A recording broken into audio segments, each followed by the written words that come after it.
air, jadi bagian dalam dari sabut kelapa ini kalau kita taruh dengan posisi tengkurap, pasti bagian bawah ini dia akan selalu dan akan timbul jamur dari sabut kelapa ini, dan itu akan sangat mengganggu di perakaran dan mungkin bisa menimbulkan kematian juga untuk batang vanili. Jadi sampai di sini paham ya, untuk penggunaan sabut kelapa itu bisa digunakan, tapi yang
penggunaan sabut kelapa ini memang cocok dan bagus juga ya untuk pertumbuhan akar vanili.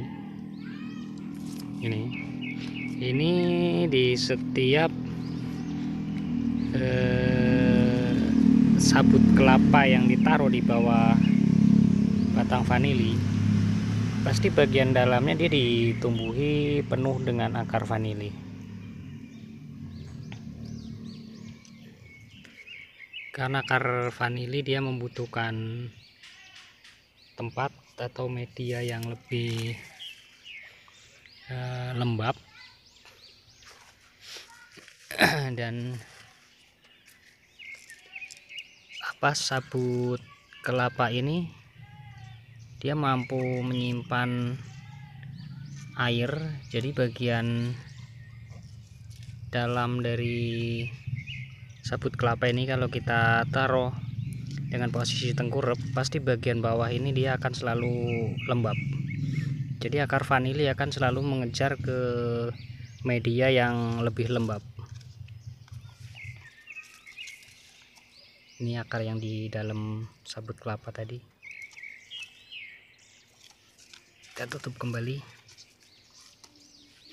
Cuma sabut seperti apa sih yang bagus yang digunakan dan bisa digunakan atau aman digunakan, itu yang seperti apa?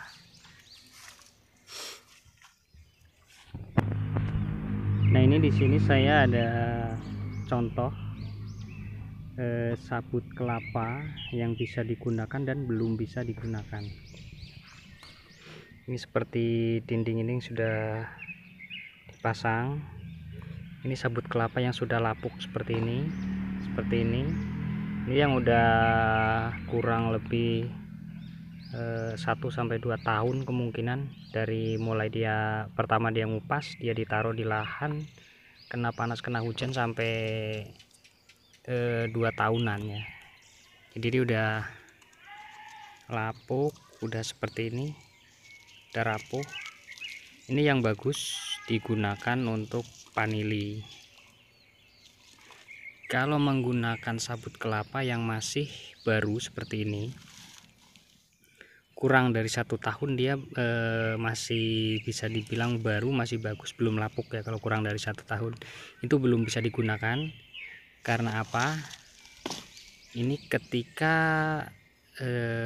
sabut kelapa ini kita pakai, kita taruh di bawah pangkal batang vanili dengan posisi tengkurap seperti ini, akar masuk, banyak masuk akar ke bagian serabut di dalam kulit kelapa ini.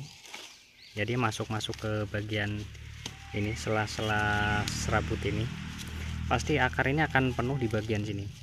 Nah, ketika timbul pembusukan dan bagian dalam terlalu lembab, dia akan ditumbuhi jamur, dan akar yang ada di bagian dalam ini dia akan mati dan akan timbul jamur dari sabut kelapa ini, dan itu akan sangat mengganggu di perakaran dan mungkin bisa menimbulkan kematian juga untuk batang vanilinya.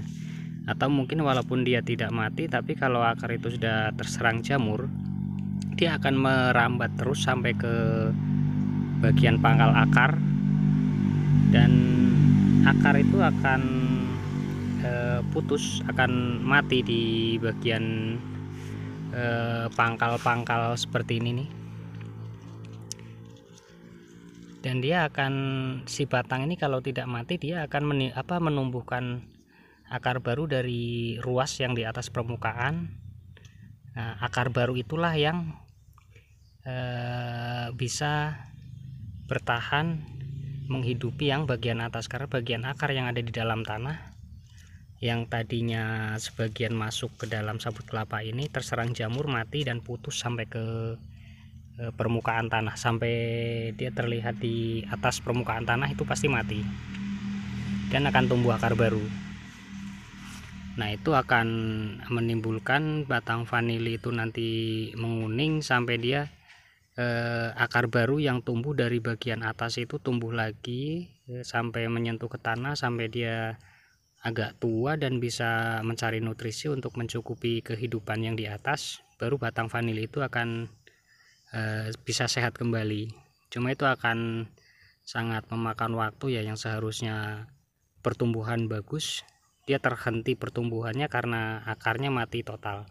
Cuma kalau akar itu misalkan mati hanya sebagian, putus dari setengah panjang akar, itu kemungkinan vanili akan cepat menumbuhkan cabang di akar yang putus itu. Dia akan tumbuh akar kembali, akar-akar putih itu akan sangat cepat tumbuh dan dia akan menjalar lagi untuk mencari makan.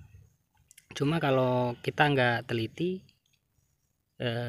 jamur itu akan merambat sampai ke bagian pangkal akar yang menyentuh ke batang ya, pangkal akar bener ya. Nah, itu akan menimbulkan akar yang ada di bawah itu mati semua, habis, dan batang bagian atas pasti menguning dan sepertinya sih bisa menghambat pertumbuhan, sangat terganggu lah, untuk pertumbuhannya sangat terganggu. Jadi untuk sabut kelapa bisa digunakan, tapi menggunakan sabut kelapa yang lapuk seperti ini yang aman. Jangan sekali-sekali menggunakan sabut kelapa yang masih baru, walaupun sudah difermentasi. Saya pastikan tidak 100% fermentasi itu matang, dan jika ada 1 titik atau 2 titik atau 3 titik, walaupun bisa dibilang sedikit, sabut kelapa itu yang belum matang, dia akan tetap ditumbuhi jamur, dan jamur itu akan menjalar ke seluruh media yang lembab. Jadi walaupun misalkan kita buat satu bedeng dengan panjang 10 meter, tapi hanya di 1 titik di pojok itu ada sabut kelapa yang terserang jamur, maka sabut kelapa yang lain yang difermentasi yang udah bisa dikatakan matang itu akan tertular jamur semua, dan jamur itu akan merambat lagi sampai ke sepanjang bedengan dan bisa mati semua tanamannya. Jadi sampai di sini paham ya, untuk penggunaan sabut kelapa itu bisa digunakan tapi yang sudah lapuk, bukan sabut kelapa yang masih baru semacam ini.